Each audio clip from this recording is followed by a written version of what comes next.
రాజ్యాంగ నిర్మాత doctor BR Ambedkar కంస్య విగ్రహాన్ని గుర్రంకొండ మండలం తరిగొండలో ఘనంగా ఆవిష్కరించారు. ఈ కార్యక్రమంలో పీలేరు నియోజకవర్గ జనసేన పార్టీ ఇన్ఛార్జ్ బెజవాడ దినేష్, దళితరత్న ఏపీ రాష్ట్ర మాల మహానాడు అధ్యక్షులు యామల సుదర్శన్ తో పాటు నియోజకవర్గంలోని జనసేన పార్టీ అగ్ర నాయకులు పాల్గొన్నారు. కార్యక్రమానికి పెద్ద సంఖ్యలో ప్రజలు, యువత, పార్టీ నాయకులు హాజరై విజయవంతం చేశారు. ఈ సందర్భంగా అంబేద్కర్ విగ్రహానికి పూలమాలలు అర్పించి ఘనంగా నివాళులర్పించారు.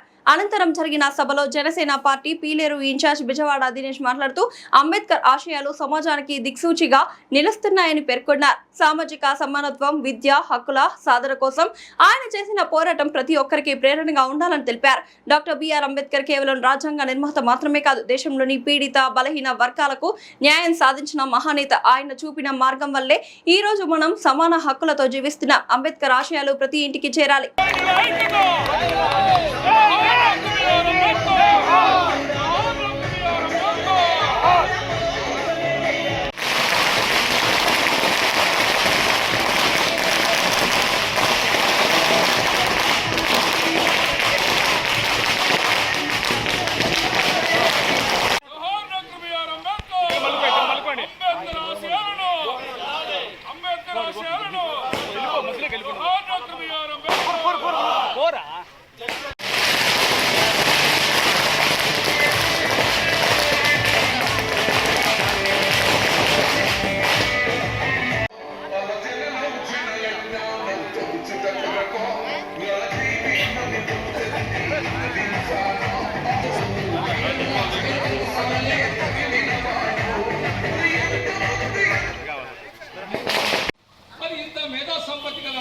ఆ మహానుభావుడు అంటరానితనంతో ఉన్నటువంటి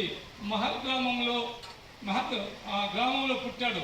ఆయన 14 సంతానాల తల్లిదండ్రులకు ఏప్రిల్ 14 పుట్టాడు. ఆయన ఆ మహనీయుడు అతి పేదరికంతో చదివాడు. ఒకసారి తన తండ్రిని చూడడానికి ఒక జట్కాలో పోతూ ఉంటే ఆ జట్కావాడు కులం అడుగుతాడు.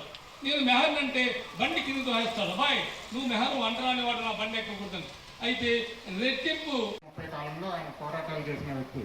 అప్పటి నుంచి ఇప్పటి వరకు ఆయన పేరు కానీ ఆయన ఇచ్చిన స్ఫూర్తిని కానీ మర్చిపోకుండా ఇప్పుడున్న యువత కానీ పెద్దలు కానీ నరాన్ని ఆయన స్ఫూర్తిని ఎక్కించుకొని ఆయన గురించి మాట్లాడుతూ ఆయన బాటలో మనం అందరం ప్రయాణిస్తున్నామంటే ఆయన ఎంతో గొప్పగా చేసినారనేసి దానికి అర్థం. ఇకపోతే ఆయన మనకి హక్కులతో పాటు ఒక బాధ్యతను కూడా ఇచ్చారు. ఏమిటంటే ఈ రాజ్యాంగం రూపంలో ఒక బాధ్యతను కూడా ఇచ్చారు. మనం మన హక్కుల కోసం పోరాడుతూనే మనం అందరినీ గౌరవిస్తూ సమానత్వంతో చూసుకుంటూ రాబోయే తరాలకి మనం ఒక వారధిలాగా ఉంటూ మన హక్కులు మనం తెలుసుకుంటూ వాళ్ళకి మనం అందించాలనే ఒక బాధ్యతను కూడా అందించారు, గుర్తించారు ఆయన. ఇకపోతే మా అధ్యక్షులు ఆంధ్ర రాష్ట్ర ఉప ముఖ్యమంత్రి గారు పవన్ కళ్యాణ్ గారు ఎప్పుడు ఇలాంటి స్ఫూర్తిదాయకులైన మహానుభావుల గురించి ఆయన నోటుతో ఆయన చెప్తుంటారు. ఏం చెప్తుంటారంటే మనం దేశానికి సేవ చేసిన మహానేతల్ని కేవలం ఒక కులానికో, ఒక మతానికో, ఒక ప్రాంతానికో, లేకపోతే ఒక వర్గానికో పరిమితం చేస్తుంటారు ప్రతి ఒక్కరు. అది చూసి నాకు ఎంత బాధ అవుతుంది అనేసి పవన్ కళ్యాణ్ గారు ఎప్పుడు బాధపడుతుంటారు. మొన్నటికి మొన్న ఎగ్జాంపుల్గా ఆయన ఒక 2 నెలల ముందు అమరావతిలో పొట్టి శ్రీరాములు గారి విగ్రహం ఆవిష్కరిస్తే మరుసటి రోజు వెళ్ళి ఒక వర్గం వాళ్ళు ఆయన మా కులానికి చెందిన వ్యక్తి అనేసి గొప్పగా చెప్పుకున్నారు. అందులో తప్పు లేదు.